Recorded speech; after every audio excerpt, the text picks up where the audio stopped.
The next one that we look at is what is known as the profit and loss account.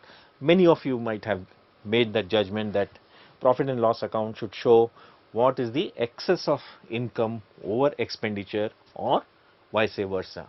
If you make more, you have more income than expenditure, you are making a profit, otherwise it is a loss. Usually the profit and loss account is made over a period of end of a year. So profit and loss account is for a period. It is not at a particular time. You have a beginning period, say beginning of the year, 1st January, and you have say 31st December. Over this period, you would have incurred sales and you would have had expenditure to also incur. Now, having done all the income through sales has been received, expenditures for incurring various purchase of raw material or power or wages to the workers, etc., has been done. After that, you would like to know, my income has come in during the year so much, my expenses during the year have been so much, what is my position now? So from time to time, you can even assess it much earlier. For example, you can assess your profitability, or if you made a profit or a loss, every month also. That is for internal consumption, but generally sole traders, partnerships do it every year for tax purpose, because the income tax authorities require, in India normally this period is from 1st April to 31st March. As I said, making this profit and loss account more frequently at the discretion of the business owners. So what does it look like? Don't go into the terminologies here, just look at that during the year the sales were so much, and after that we also looked at what the expenditure were. Once we know the sales and we know what the income and the expenditure are, we can say that the excess of, in this case, income, the sales over the expenditure to create this sales, is the balancing figure which gives you the profit. So this is a very what you call basic at level what profit and loss account is. We will of course look at this much more detail in a later session. Now, accounting concept, these statements have been made based on certain accounting concepts. Why these accounting concepts are required? Simply because you need to give a fair view. It needs to be a view that everybody knows is not with an intention of cheating or providing a wrong picture to the person who is going to use that information.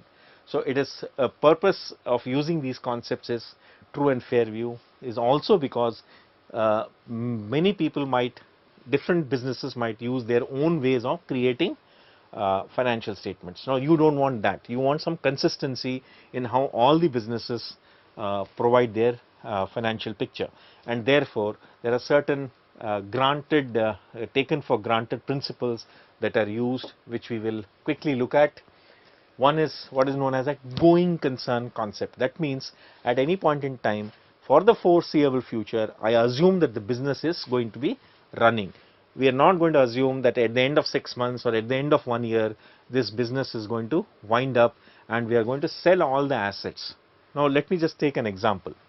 For example, if you bought an asset for ₹1,00,000 and then you are going to depreciate, as we have already seen, say 20,000 rupees every year. At the end of 1 year, what we are talking about, you will have ₹1,00,000 where you bought the asset. At the end of 1 year, you are going to charge.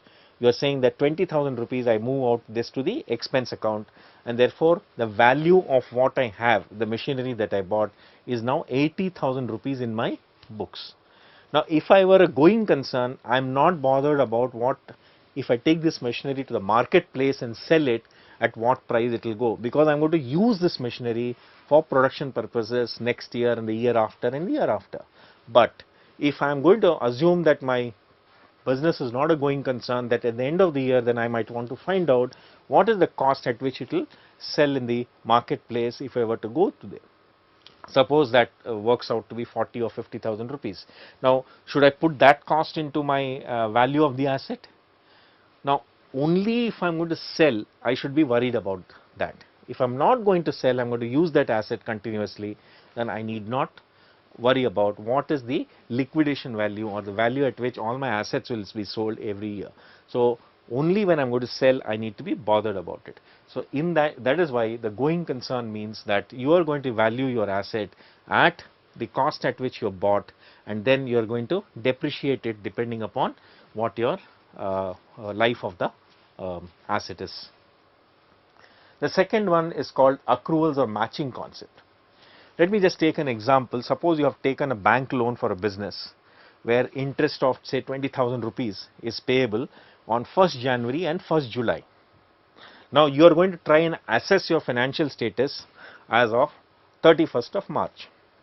That means 3 months have gone and you have an obligation now from 1st January to 31st March, whatever interest has accrued or has become due from you to pay, but you actually will pay only on 1st of July. Now, should I take into account that interest, or should I only reckon it when I am going to actually pay the interest on 1st of July? 1st of January I have paid already 20,000, 31st of March I am trying to write my financial status.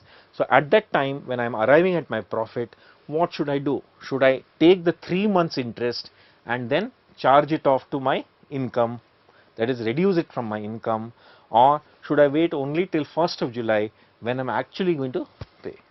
The concept says that when you are preparing something for a particular period, whatever you are obligated to pay or whatever you are obligated to receive, both should be reckoned. Legally, contractually, if you have to pay that or you have to receive some money, that should be reckoned in that period, and that is why it is also called matching concept.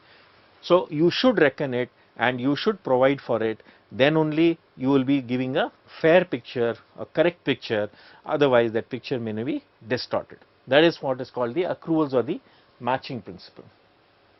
The other is called prudence or the conservative principle. It is always desirable that you better be conservative in recognizing your income. That is, you always lower your income if you are doubtful about it, and you always raise your cost if you are doubtful about it. Let me give you an example. Suppose you have made a sale of 50,000 rupees to a particular customer and you are not sure that that amount will be, although the sale has gone, the goods have gone to him, that the payment will come. Normally it should be paid by 30 days, maybe 45 days gone, and you have still not received the payment. Now, ideally from the conservative principle, you should start reducing that income, that sale from the overall sales and provide it as a separate amount, which you will then actually, if it does not get paid finally, you will charge against your income. At the same time, the cost should be over recognized, it says, meaning that I should not assume that, suppose I have an insurance that I have claimed. There was a fire in my factory, I have claimed an insurance of ₹1,00,000. Now, normally in the course of thing, I know that I should have received ₹1,00,000. Maybe there was some technical aspect because of which now I am anticipating only 50,000 rupees to be paid, and the balance 50,000 has to be borne by me. But technically I may out still the whole case is decided, I have to receive ₹1,00,000. Now, when I look at the accounting perspective, I will be conservative from a cost. I will over provide, which means I will not take the whole insurance amount of 1,00,000 coming in. I will reduce 50,000 as a cost, and since I am anticipating due to various reasons only 50,000 to be repaid. Now, that is what broadly the prudence or the conservatism concept is followed when you make your financial status or you draw up your accounts.